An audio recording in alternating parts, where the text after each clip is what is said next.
to another MLB The Show 19 card review. Today we're going to be going over 97 overall Signature Series David Price.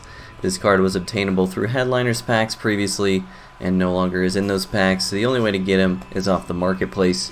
He's currently selling for around 70,000 stubs. And with this card, I have a very interesting card review for you guys. So buckle your seatbelts.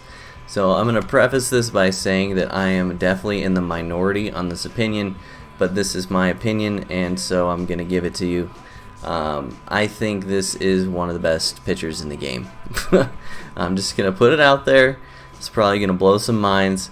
A lot of people are probably going to disagree with me, but I'm going to outline to you why I think this card is so good, especially after the patch that changed home runs per 9. So if you didn't know, they recently put out a patch that made it so home runs per 9, the stat, does not affect exit velocities in online games anymore. So this is a huge change.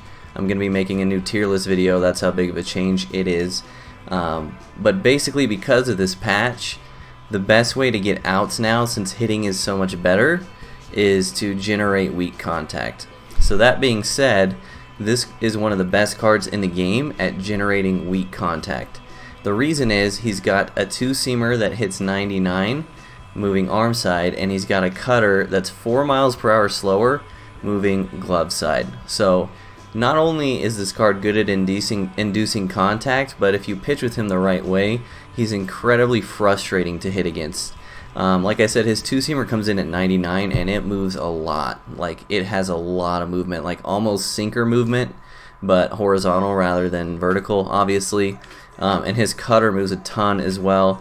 He's got the changeup with some good movement and a huge change of speed, and his knuckle curve is actually pretty good. Pretty slow pitch compared to his other stuff, which is a nice change of pace. But really, the way I pitch with this card is just to be as annoying as possible. If you have a righty at the plate, I'm running as many two-seamers away as I can. And then I'm busting you inside with 2 strikes, or I'm throwing a low and in changeup, but you don't know which one. If you have a lefty at the plate, I'm running cutters away from you all game, and then all of a sudden I'll bust you inside with a 2-seamer and break your bat. The fact that this card has 2-seam primary with as much movement as he does, and it hits almost 100 miles an hour, is very unique and makes him one of the best pitchers in the game, in my opinion. There's no other card like this that has a 2-seamer that's this good. I'm telling you guys, super unique, and obviously when you're using him as a pitcher, people don't have a lot of reps against him, and I'm telling you, I can tell people get frustrated when they're trying to hit this card because he's so hard to square up. Trying to square up the pitches when you face this card is so insanely difficult, because first of all, you don't know which of the 3 fastballs it is. Second of all, they have 2 different speeds.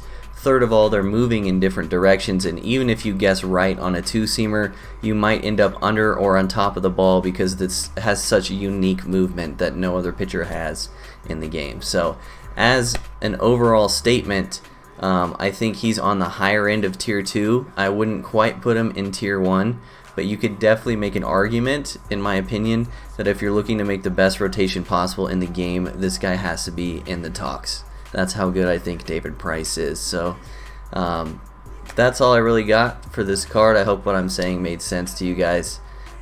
Just nothing but amazing things to say about it. So as always, we'll rate the card how he rates in the meta, and we'll rate him compared to how much he costs. So how he rates in the meta, I'll give him an A-. Like I said, the top of Tier 2, if not Tier 1, in my opinion. And for how much he costs, I'll give him an A, maybe even an A+, because $70K for a pitcher this good is pretty damn cheap. He's in the same conversation as someone like Zach Greinke, who's selling for twice as much. So if you can nab this card for $70K, if you're looking for a semi-budget starting pitcher, definitely give this guy a shot, because I'm telling you, you will not be disappointed. So I hope you all enjoyed this card review. Let me know down in the comment section below who you want me to review next. Enjoy the clips after this, and we'll see you on the next one. Peace.